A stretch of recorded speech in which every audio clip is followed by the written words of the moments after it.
the idea that a person is still a sexual being and they Yeah. still desire sex, as you said, unless they are perhaps asexual. And I remember when doing some training and understanding how to work with sexual surrogates, that there was a woman with a disability in France who said that people often say to her, why do you need to have sex? Why do you want to have sex?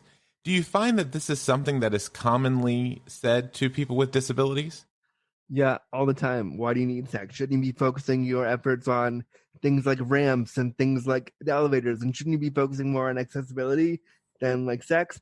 And my thinking of that is like, the World Health Organization recently defined pleasure as a human right. Right. Yeah. So when I fight for my sexuality as a disabled person, I'm also fighting for rights. I'm also fighting for access to my body, access to my sexuality. And I think when people dismiss that and say, why do you want to? It's like, well, would you say that to an able-bodied person? No. Right.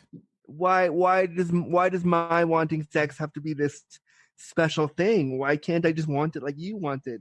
And I think that's really dismissive of someone's why would you ask that? I just feel like it's really an unfair question. I totally agree with you. What do you think about the topic of sexual surrogates?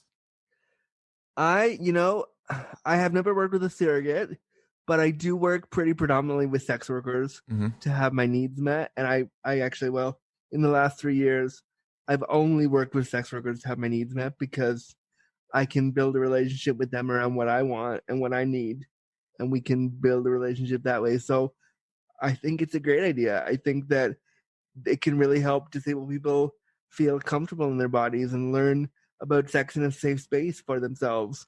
Um, I don't think it's a problem at all. And I think that any form of sex work that's going to help disabled people should be funded by the government because it is, my relationship with my sex worker, we've been seeing each other now for, pre-COVID, it was once every 2-3 weeks. Mm-hmm. Now it's kind of stopped until this is figured out. But it has really given me my sex life back. And so I think that anyone that can work with a disabled person who's willing to help them learn about their bodies and also come into the experience and learn about disability is an amazing resource that we should be celebrating.